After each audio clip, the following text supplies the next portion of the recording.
it brought back memories with what's going on with the Washington Commanders, that Eric Bieniemy came over from the Kansas City Chiefs, and Eric Bieniemy is old school here, or at least his approach with getting these guys in shape.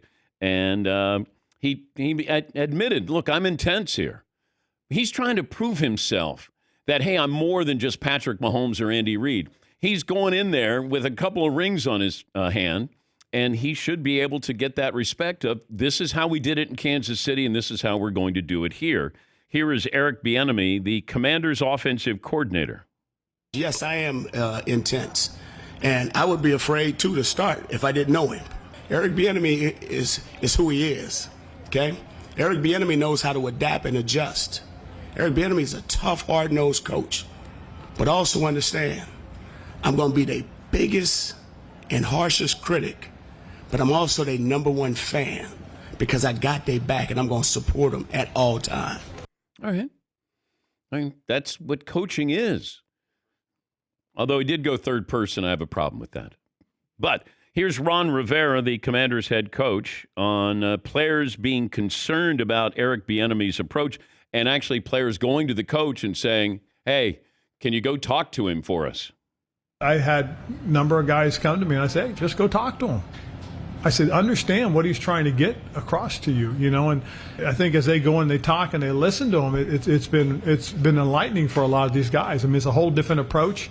You know, you get a different kind of player from the players back in the past, especially in light of how things are coming out of college football. So a lot of these young guys, you know, they do struggle with certain things. Eric has an approach, and it's the way he does things, and he's not going to change. And because he believes in it, Jack has his approach.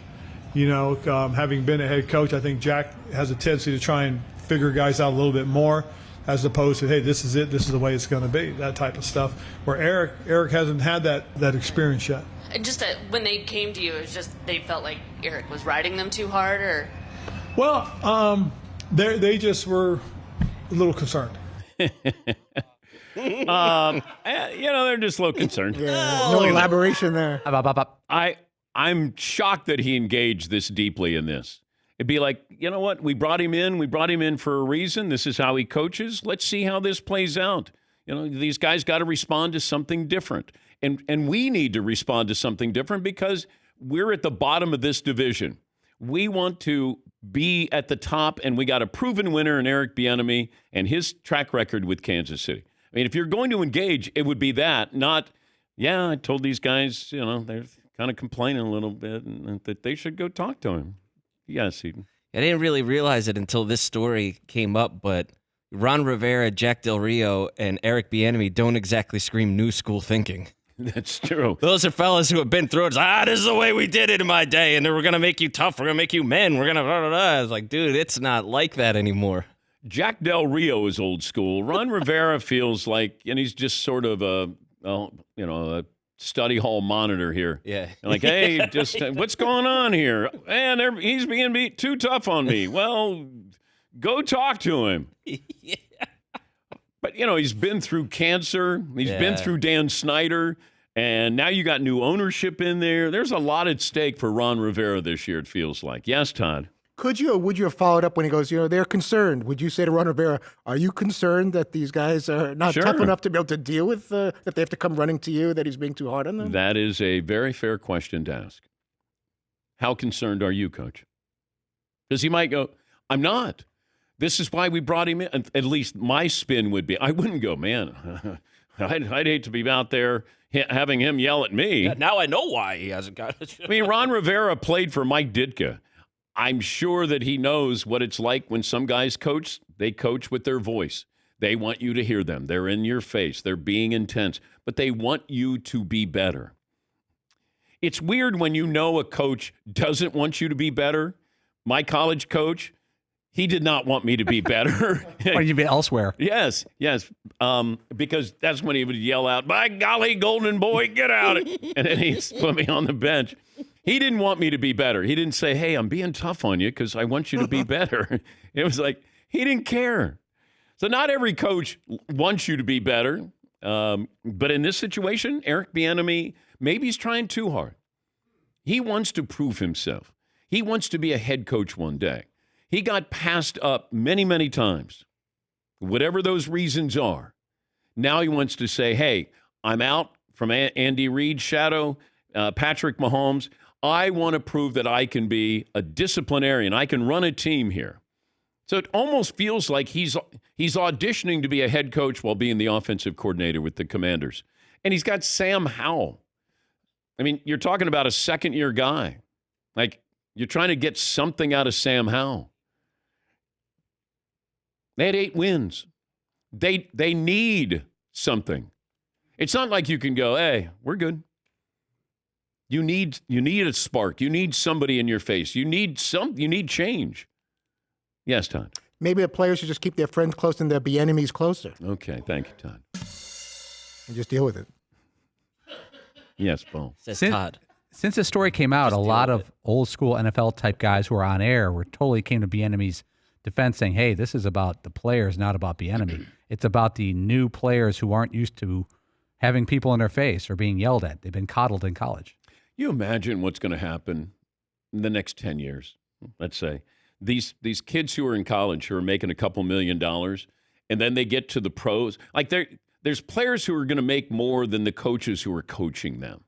You know, their running backs coach or quarterbacks coach or, defensive coordinator. Drake May is making more than the quarterbacks coach, I'm guessing, at North Carolina. And then you're going to get to the NFL. Like it's a whole different. Like you're looking at, hey, you listen to me. I got you for the next 3 years at least before you're going to the NFL. Now it's just not that way. You're like, I'm on a year-to-year basis because I can get in the transfer portal. You know how much money I make? This is going to happen. This is going to be an issue. That you got these players who have made money, like Caleb Williams, when he goes to the NFL. Well, if you're making $5, $6, $7, $8 million, and then you're going into the NFL, like you're used to being like, this is my team. You talk to me. We're on equal footing.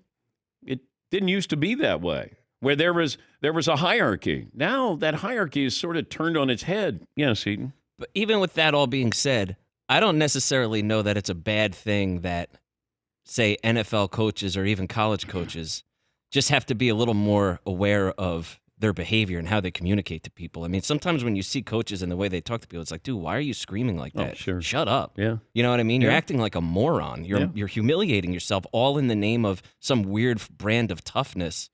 Like, there's better ways to speak to people. There's better ways to communicate. Now, I mean, I never played football, but I know I would be like, man, what the hell is this dude barking in my face for? I never understood that coaches always say, have composure. But they don't have composure when they're yelling at you to have composure. That's my son has had a coach before. He plays soccer, youth soccer, so it's really not a big deal. And it's my favorite thing in the world to watch him on the sideline going, calm down! Calm down! Relax! Like, dude, can anyone possibly stay relaxed while doing that? All I know is if I yelled at my kids, I didn't get the message through as well as if I spoke to my kids in a certain voice. Then it resonated. If a coach would yell at me and I'd be like, all right, la da da da da da, I'm going to tune that out. But if a coach got in your face and just said, hey, here's the deal. You know what? You want to play? You got to do it my way. But instead, if he yelled, Golden Boy, and I'd be like, all right, whatever. I'll go sit down. All right. Well, are you done? Are you done, Coach? Okay. All righty. Yes, Marvin. Yeah, my high school coach was nothing like that. He was not a yeller and screamer, but he always had like insults, but they would be really funny. And he'd go, Marvin, what play was that? Pay attention. This isn't school. Pay attention. Or I'm hiding behind somebody. You playing hide and go seek, MFer? Come on. Okay. But that's how loud he would get. Like, you playing hide and go seek? Like, it would just be stuff like really funny, but never like yelling scream. Like, for what? Like, yelling scream for what? He's like, I got kids. Yeah, Paul. Do you think there's different types of yelling coaches? I've seen a few NFL practices in person, and I wonder if a lot of the yelling is about intensity and rapid movement and getting people moving and getting the intensity and the urgency up during practice, less so about being demeaning and almost threatening. I don't see a lot of that. I wonder if Bieniemy's more about intensity than. I'm sure he's in your face. He's telling these guys, hey, Finish. Come on. Let's go. They're not used to this. Whatever they had before, they're not used to it. Or if you're coming in as a rookie, you're not used to this. Eric Bieniemy was brought in. This is how he coaches. Or this is how he thinks he needs to coach. He's trying to get a pulse here. He's got your attention. Let's go. Got a long season. We got a lot of work. We got to deal with the Eagles and the Cowboys and the Giants. I don't have a problem with it unless there's something where, you're grabbing the face mask of, your players or, berating them in a way. I mean, that's old school. That doesn't happen anymore. But I think that these guys, it was an eye-opener. It's like, man, why is he yelling at us? Yeah, Mark. A couple of these guys went to Ohio State and Alabama. Like Brian Robinson Jr. went to Alabama. He played for Saban. He's not used to this? Yeah, I would think you'd be used to that with Saban with his practices. But I don't even know if he's yelling as much as, he's like Belichick. He gets his message across. I saw Coach K practice, and he was whoa. Whoa. He threw a water bottle that went under the stands, that there wasn't enough room for the water bottle to go under the stands, but it went under the stands. I don't know how it happened. It was like, man, he is mad. And you could see those Duke players, they're like, their heads are like, all right, man. All right. And his teams were playing for national championships. They weren't the Commanders.